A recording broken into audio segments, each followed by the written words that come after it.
Donc on se retrouve ce soir dans le livre de Néhémie au chapitre 9.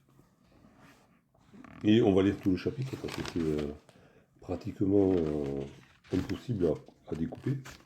Donc on va s'abstenir de découper. Le 24e jour du même mois, donc du 7e mois du calendrier religieux, du premier mois de l'année civile, les enfants d'Israël s'assemblèrent revêtus de sacs et couverts de poussière pour célébrer un jeûne. Ceux qui étaient de la race d'Israël, s'étant séparés de tous les étrangers, se présentèrent et confessèrent leurs péchés et les iniquités de leurs pères.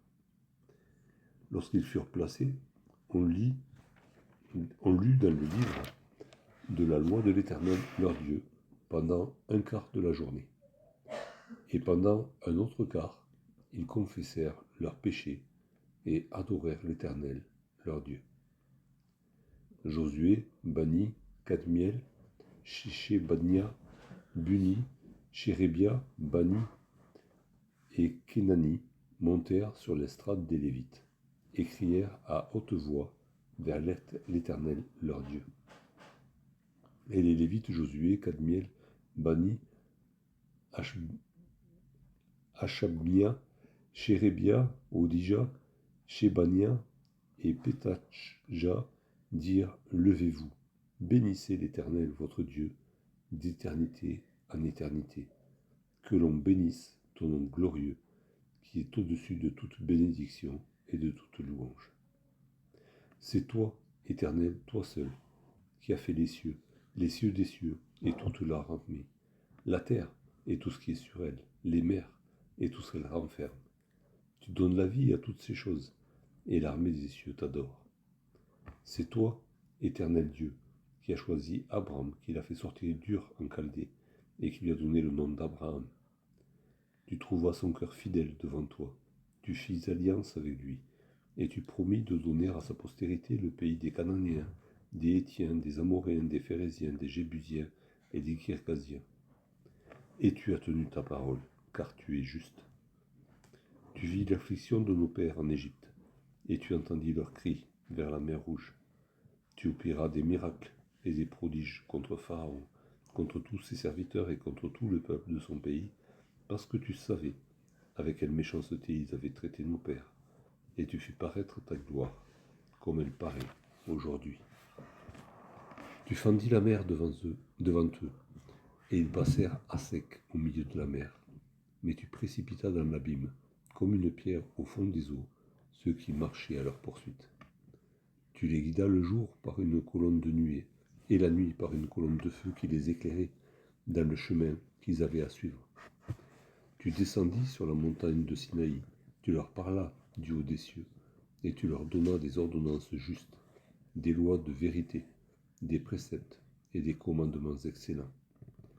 Tu leur fis connaître ton saint sabbat, et tu leur prescrivis par Moïse ton serviteur des commandements, des préceptes et une loi. Tu leur donnas du haut des cieux du pain, quand ils avaient faim, et tu fis sortir de l'eau du rocher, quand ils avaient soif. Et tu leur dis d'entrer en possession du pays que tu avais juré de leur donner.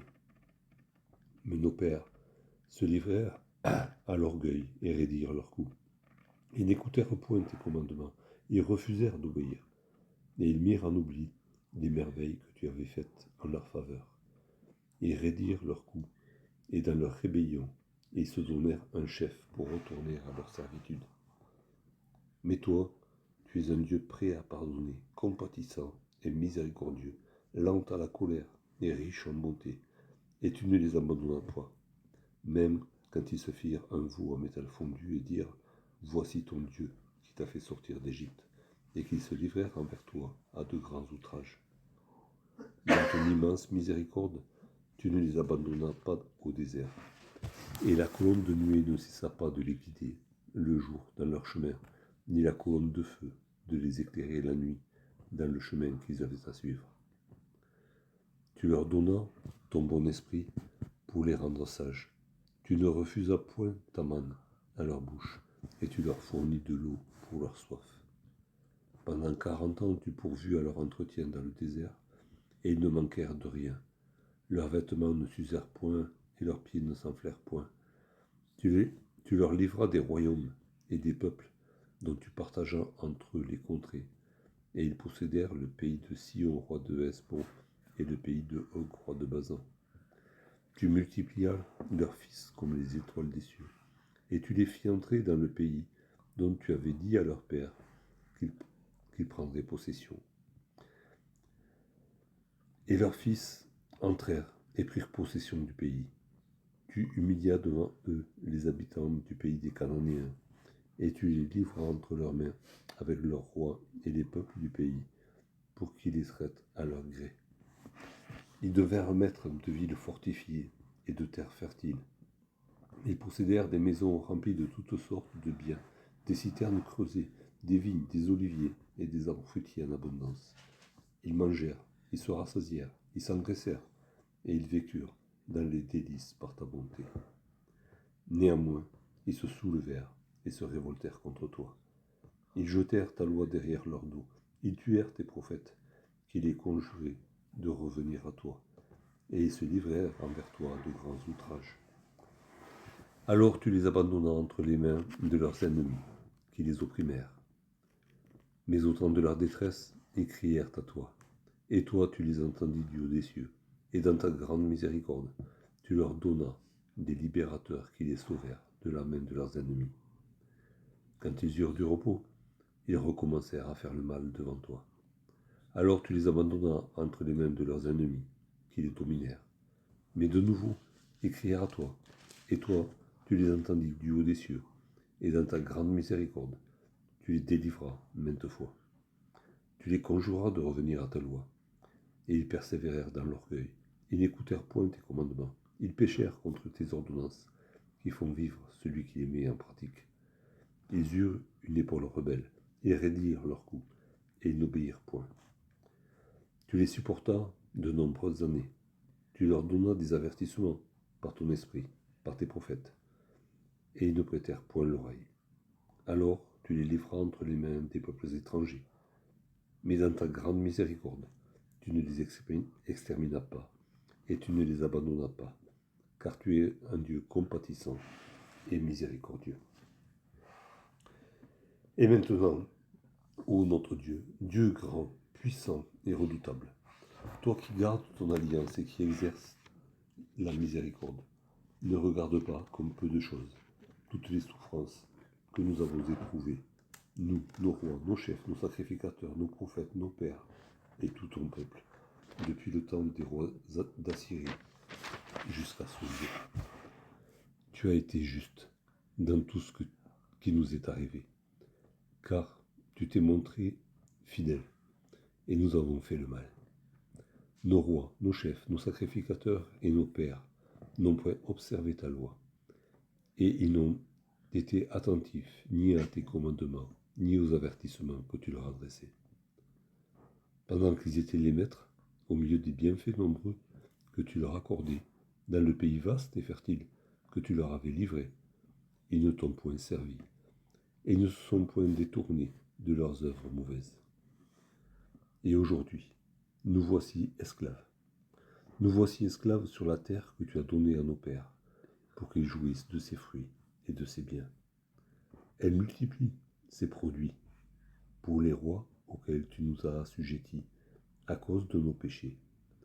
Ils dominent à leur gré sur nos corps et sur notre bétail, et nous sommes dans une grande angoisse. Ce sera le dernier verset pour la semaine prochaine avec le chapitre 10. Et voilà, après le chapitre 8, donc on arrive au chapitre 9. Au chapitre 8, on avait eu ce rassemblement du peuple, qui avait demandé à entendre la loi de l'Éternel pour connaître son Dieu, et qui, en entendant la loi de l'Éternel, avait compris la sainteté de l'Éternel et, par opposition, leur état de péché. Et ils avaient confessé leur péché sincèrement. Ils s'étaient humiliés devant Dieu. Et ensuite, ils avaient découvert dans la loi aussi cette fête que l'Éternel voulait que son peuple lui dédie cette fête des cabanes pour se souvenir de ces 40 ans passés dans le désert, mais aussi pour le remercier pour les récoltes qu'ils avaient à ce moment aussi. Il y avait les deux fêtes qui se télescopaient là, la fête des récoltes et la fête des cabanes. Et ils avaient fêté dignement cette fête des cabanes, hein, la première fois depuis bien longtemps. Il avait fait, en l'honneur de l'Éternel. Savoir que aussi au 10e jour de ce même mois, il y avait la fête du Grand Pardon, voilà, où les expiations étaient faites pour les péchés du peuple, pour toute l'année. Mais du coup, ce qu'on voit, c'est qu'à la fin du mois, on est au 24e jour du mois, le peuple se rassemble à nouveau.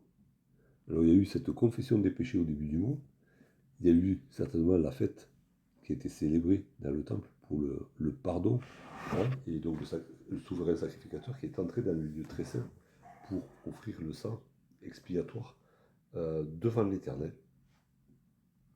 Mais le 24e jour du mois, il se retrouve encore une fois. Et toujours dans les mêmes dispositions. Alors, on verra au chapitre 10 le pourquoi de ce rassemblement. Hein. C'était pas juste pour confesser encore les péchés qu'ils avaient déjà confessés. Hein. C'était parce qu'ils voulaient reconclure, renouer l'alliance avec leur Dieu. Cette alliance qu'ils avaient rompue, eux et leurs ancêtres. Mais du coup, ils se retrouvent le 24e jour du mois pour célébrer un jeûne. Et dans la Bible, à aucun moment, on ne voit Dieu demander à son peuple de jeûner. Alors, c'est une initiative du peuple, une initiative de chaque croyant qui peut le faire, mais il n'y a aucun commandement de l'Éternel demandant à son peuple de jeûner à telle ou telle période de l'année. Okay.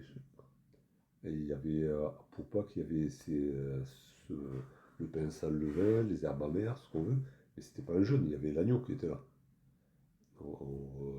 C'est plutôt c'est un repas de fête avec un souvenir des années amères en Égypte, mais il y avait quand même l'agneau qui était là. Et on ne peut pas dire quand il y a de l'agneau au menu que ce soit vraiment un jeûne. Oui, bien sûr, mais je jurais qu'il y a un passage où Dieu dit fauchonnerie, il faut s'humilier, il faut ça. Alors oui. Alors du coup, je pense que Dieu a, comme de la même manière, alors dans un autre ordre d'idée, hein, je ne fais pas, je fais une comparaison, mais les choses sont bien séparées. De la même manière que Dieu a institué le mariage entre un homme et une femme, mais qu'il a aussi légiféré et sur le divorce, et qu'il a toléré la polygamie, ben Dieu a été d'une certaine manière mis devant le fait accompli du jeûne, et Dieu a demandé à son peuple de jeûner correctement. Et c'est ce qu'on va lire dans le livre d'Ésaïe, au chapitre 58. Hein. Il y a cette mise au point qui est là, et la deuxième mise au point, c'est Jésus qui l'a fait dans le sermon sur la montagne, quand il parle lui-même du jeûne aussi. Et qu'il explique ce que c'est vraiment le jeûne. Mais ce sont des mises au point, c'est pas des commandements. C'est pas vous jeûnerez de tel jour à tel jour. On n'est pas là dans une histoire de carême ou de ramadan. Hein, c'est pas un commandement de l'Éternel, c'est une mise au point que fait l'Éternel pour que le jeûne ait du sens. On va lire Ésaïe 58 à partir du verset 1er jusqu'au verset 6. Crie à plein gosier, ne te retiens pas, élève ta voix comme une trompette, et annonce à mon peuple ses iniquités, à la maison de Jacob ses péchés. Ça, c'est le préambule au jeûne. C'est reconnaître ses péchés. Tous les jours, ils me cherchent. Ils veulent connaître mes voies, comme une nation qui aurait pratiqué la justice, qui n'aurait pas abandonné la loi de son Dieu. Ils me demandent des arrêts de justice. Ils désirent l'approche de Dieu. Et ils disent du coup, que nous sert de jeûner, si tu ne le vois pas, de mortifier notre âme, si tu n'y as point égard. Et Dieu répond à ce peuple, qui se vante de jeûner, voici, le jour de votre jeûne, vous vous livrez à vos penchants, et vous traitez durement tous vos mercenaires. Voici, vous jeûnez, pour disputez et vous querellez, pour frapper méchamment du poing. Vous ne jeûnez pas, comme le veut ce jour, pour que votre voix soit entendue à vous. Est-ce là le jeûne auquel je prends plaisir? Un jour où l'homme humilie son âme? Courber la tête comme un jonc et se coucher sur le sac et la cendre, est-ce là ce que tu appelleras un jeûne, un jour agréable à l'Éternel? Voici le jeûne auquel je prends plaisir. Détache les chaînes de la méchanceté, dénoue les liens de la servitude, renvoie libre les opprimés, et que l'on rompe toute espèce de joug. Partage ton pain avec celui qui a faim, et fais entrer dans ta maison les malheureux sans asile. Si tu vois un homme nu, couvre-le, et ne te détourne pas de ton semblable. Et donc Dieu montre à ce peuple déjà que un jeûne, ça commence par reconnaître ses péchés. Ça. Et du coup, c'est s'humilier devant lui, mais s'humilier non pas de manière extérieure, mais humilier réellement son âme, et du coup faire ce qui est contraire à nos désirs. S'humilier devant Dieu et s'humilier aussi devant ses semblables. Devenir serviteur des autres. C'est ce que Dieu appelle un vrai jeûne. Et du coup, eux, ils sont dans les bonnes dispositions. Depuis le début du mois, ils font que reconnaître leurs péchés. Donc, ils sont dans les bonnes conditions. Alors, ils se présentent avec les signes extérieurs du jeûne, mais parce qu'à l'intérieur, ça fait un moment qu'ils ont entamé le jeûne qui présente le 24e jour. Au verset 2, il y a une précision qui est donnée, c'est que les Israélites se sont séparés des étrangers. Et on va voir, c'est une grosse pierre d'achoppement que les alliances avec ceux qui ne sont pas du peuple de Dieu. Esdras l'avait dénoncé, Néhémie le dénoncera aussi par la suite. C'est quelque chose qui pose problème tout le temps dans le peuple de Dieu, les alliances avec ceux qui ne marchent pas avec Dieu. Et là, pour le coup, pour célébrer ce jeûne, ils se sont séparés. Alors on ne sait pas exactement ce que ça peut recouvrir comme réalité dans leur vie, mais ils se sont séparés de ceux qui ne sont pas du peuple de Dieu. Et ils confessent leurs péchés propres et les péchés de leurs ancêtres. Alors ce n'est pas que Dieu nous fait porter le poids, la culpabilité de nos ancêtres, faut distinguer ça, mais ils reconnaissent par cela qu'ils ne sont pas meilleurs que leurs ancêtres. Ce que eux ont fait, on l'a peut-être pas fait, parce qu'on a pris des bonnes leçons depuis, mais on est capable de le faire. Et puis de toute manière, un péché c'est un péché, le salaire du péché c'est la mort, et il n'y a pas de grands ou de petits péchés. Alors ils confessent leurs péchés, et s'il y a un élément de comparaison, forcément c'est leurs ancêtres. Eh bien, ils se disent, nos ancêtres ont fait des abominations, nous, on n'est pas meilleurs. C'est là où il faut voir le niveau de, on va dire, la signification de la confession du péché de leur père. C'est pas qu'ils portent leur culpabilité, même si, d'une certaine manière, on le voit, ils sont obligés d'assumer les conséquences du péché de leur père. Mais à chacun sa culpabilité, le Seigneur est juste. Cependant, ils reconnaissent qu'ils ne sont pas meilleurs. Et donc, ils arrivent, et encore une fois, ils s'installent sur la place. Et certainement qu'une fois qu'ils sont tous arrivés, mais ça a été comme au début du chapitre 8, silence, personne ne bouge. Et pendant un quart de la journée, on lit la loi. Cette loi qui a déjà été lue, mais ils ne se sont pas lassés de l'entendre. Cette loi qui les condamne, parce qu'elle dénonce le péché, mais ils écoutent encore la loi. Pendant un quart de la journée. Et la conséquence logique derrière, c'est que pendant un quart de la journée suivante, ils confessent leurs péchés. Ils confessent leurs péchés qui viennent d'être dénoncés par la loi qui vient d'être lue. Et on voit là, par rapport au péché, qu'est-ce qui nous fait prendre la mesure du péché, mais c'est la loi sainte de Dieu, c'est la sainteté de Dieu. Devant la sainteté de Dieu, on prend conscience de notre état de pécheur. Et on ne peut pas prendre conscience vraiment de notre état de pécheur, dans les détails, on va dire, si on ne va pas chercher la loi de l'Éternel et si on ne l'applique pas à notre vie. La loi de l'Éternel est comparée à un miroir.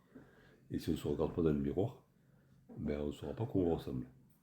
On peut dire de manière générale, je suis pécheur, ok, mais je suis pécheur à quel niveau? Alors oui, je suis pécheur surtout, mais la loi de l'Éternel me donne les détails de mon péché.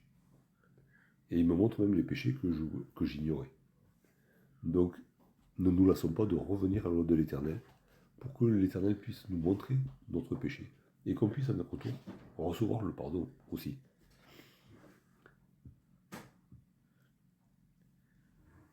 Et ils ne passent pas quand même leur temps uniquement à confesser leurs péchés. Ils adorent l'Éternel et lui rendent un culte en même temps. Et les deux sont liés, la confession des péchés et l'adoration à l'Éternel. Ben, ils vont de pair. Il y a un temps pour chaque chose, mais on ne peut pas commencer par adorer l'Éternel sans avoir confessé ses péchés. On ne peut pas se présenter devant l'Éternel avec des mains sales. Hein? C'est pour ça qu'il est question dans les psaumes d'élever vers l'Éternel des mains pures. D'abord, on confesse les péchés, on est purifié, et ensuite, on offre un culte à Dieu.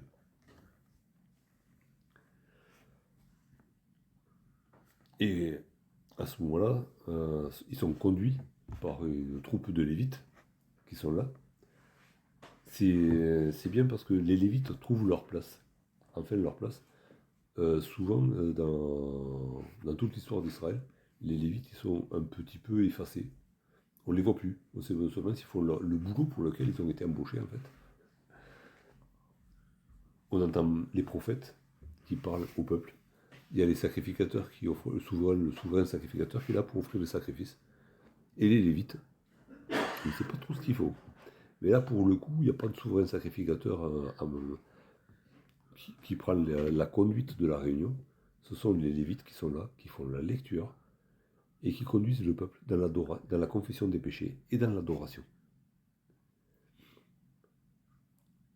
Et ces Lévites qui prennent la parole, ils commencent par proclamer la majesté et la gloire de Dieu. C'est un petit peu comme ça commence un peu comme le Notre Père. Hein, notre Père qui est aux cieux, que ton règne vienne. Hein, si c'est comme ça. Ça fait longtemps que j'ai parlé. Oui. Oui, que ton nom soit sanctifié, voilà, que ton règne vienne. Je suis fatigué ce soir. Et du coup, voilà. Donc, Jésus, dans cette prière, commence par donner gloire à Dieu. Les Lévites, avant de dire quoi que ce soit de plus, ils commencent par rendre gloire à Dieu. Et c'est intéressant parce qu'en fait, ils reconnaissent que leur louange, elle est vraiment trop courte par rapport à la gloire de Dieu. Hein. Que l'on bénisse ton nom glorieux, qui est au-dessus de toute bénédiction. Donc je peux dire tout le bien que je veux de Dieu, j'en dirai jamais assez, et surtout pas trop. Et de toute louange, je peux louer Dieu toute ma vie, je ne le louerai jamais assez, jamais à la hauteur de ce qu'il mérite. Et ils commencent donc par adorer Dieu et reconnaître que leur adoration et leur louange, elle est vraiment petite par rapport à la grandeur de Dieu. Ça peut aussi nous remettre en question quand on offre notre louange et notre adoration à Dieu. Des fois, on est content de ce qu'on a fait, peut-être, hein, des cantiques qu'on a chantés, des prières qu'on a pu faire monter vers Dieu.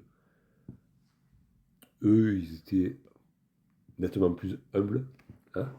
Ils reconnaissent, avant même de commencer, qu'ils sont en dessous de tout et qu'ils n'arriveront pas à louer Dieu comme ils le méritent. Mais ils le font quand même. Ensuite, il confesse qu'il est le Seigneur des Seigneurs, le Créateur de toutes choses. Et il commence par parler de ce qui les dépasse, hein, forcément. Tout ce qui est de l'ordre du cosmos, hein, la Terre avec tout ce qu'il y a, la mer avec toute la vie qui coule dans la mer, et puis l'étendue du ciel, avec les cieux des cieux, et toutes les galaxies, les étoiles, tout ça.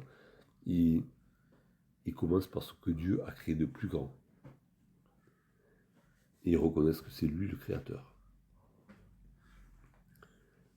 Et ensuite, ils attaquent, ils commencent par rappeler ce qui se... Alors, de manière très résumée quand même, parce qu'il y a des passages dans la Bible où quand quelqu'un du peuple commence à raconter l'histoire du peuple, ça prend plus de temps. Là, il ne rentre pas trop dans les détails, à part, il parle d'Abraham, c'est le seul personnage dont il parle, qu'il nomme du moins, mais ça commence par Abraham.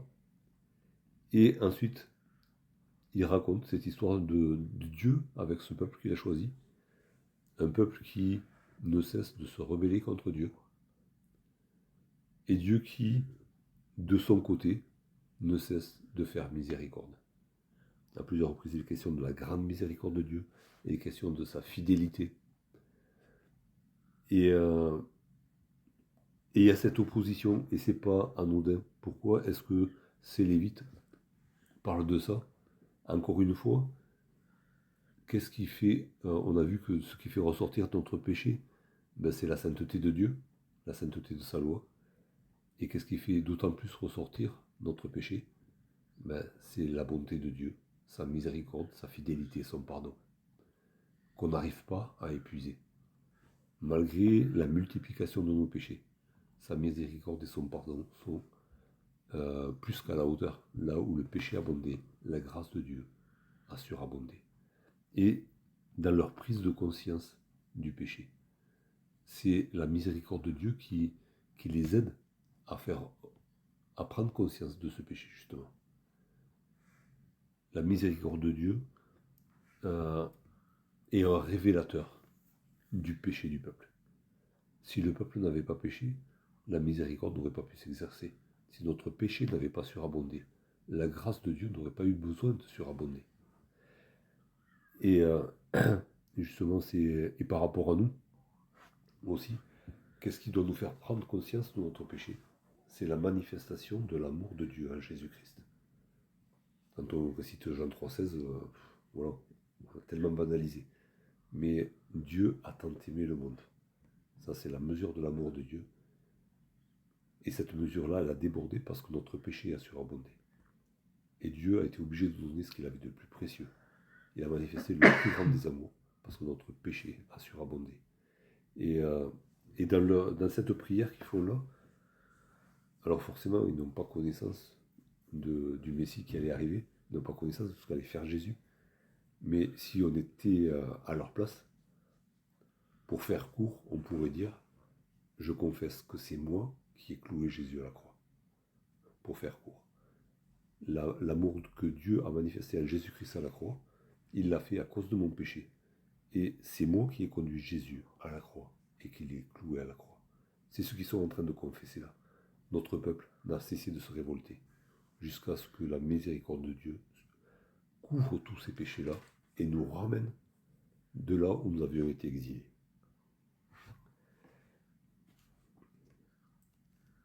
Des versets 32 à 35. Alors ça commence au verset 32, on pourrait dire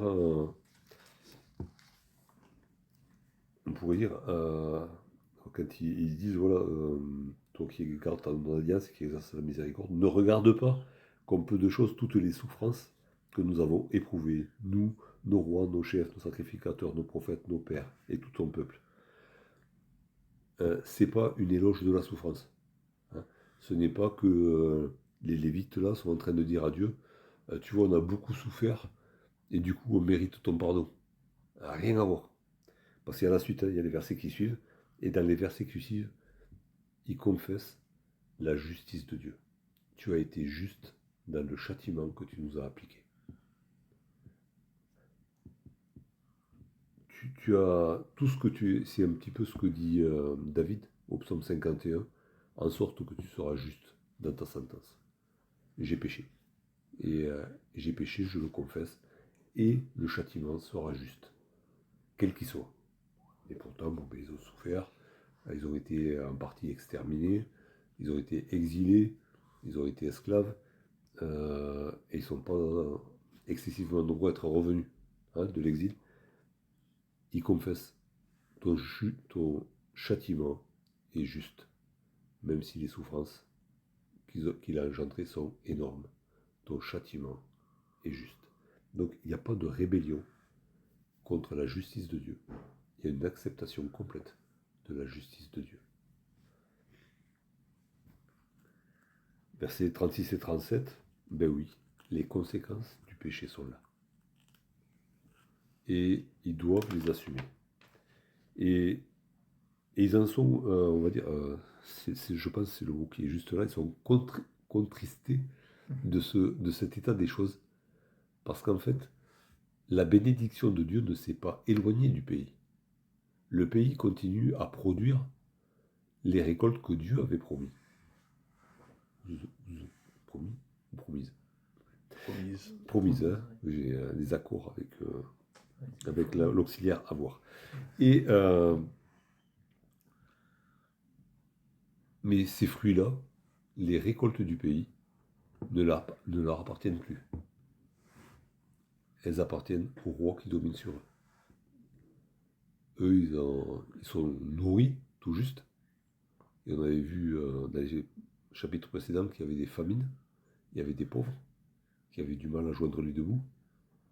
Mais l'essentiel des récoltes sont ponctionnés par les rois qui dominent sur eux. Alors ils ont devant leurs yeux les bénédictions de Dieu, mais ils ne peuvent pas en profiter. Ils sont encore frustrés de ces bénédictions, alors qu'elles continuent de se présenter devant eux. Mais ça leur passe sous le nez, à mesure. Et du coup, les conséquences du péché sont toujours là quand même. Et c'est une dure réalité. Il y a la miséricorde de Dieu, il y a la grâce de Dieu, il y a le pardon de Dieu. Mais les conséquences du péché sont là. Ça ne les empêche pas de confesser la justice de Dieu. Du coup, on verra la raison profonde de leur rassemblement la prochaine fois. Mais on va dire que jamais dans l'histoire d'Israël, il y a eu un rassemblement pareil, avec une attitude pareille et des résolutions pareilles. Ils confessent leurs péchés et ils s'associent aux péchés de leurs ancêtres. Ils reconnaissent la justice de Dieu et ils assument pleinement les conséquences de leurs actes. C'est pas la faute des autres, c'est notre faute. C'est pas la faute de Dieu parce que Dieu est juste. Et c'est surtout pas la faute de Dieu parce que Dieu nous a fait miséricorde et qu'on est là pour en parler aujourd'hui. Et du coup, ça spoliait ce qui est la suite, mais du coup, ils sont dans les bonnes dispositions pour se présenter devant Dieu et renouer l'alliance qu'ils avaient rompue. Ils savent que devant ce Dieu saint, devant ce Dieu juste, ils n'ont aucune plaidoirie à présenter qui tienne la route. Les seuls arguments qui plaident en leur faveur, ils viennent de Dieu. C'est la fidélité de Dieu, c'est la justice de Dieu, c'est la miséricorde de Dieu, c'est le pardon de Dieu, c'est l'amour de Dieu pour eux. Et du coup, si on regarde bien, tout ça, c'est l'amour, le pardon, la justice, la miséricorde. Elles ont été incarnées en Jésus-Christ. Et eux, sans le savoir encore, mais pour s'approcher de Dieu, ils se cachent en Jésus-Christ. Et ils ne s'appuient pas sur leurs mérites, mais sur les mérites de Jésus-Christ, pour pouvoir renouer cette alliance avec le Dieu trois fois saint.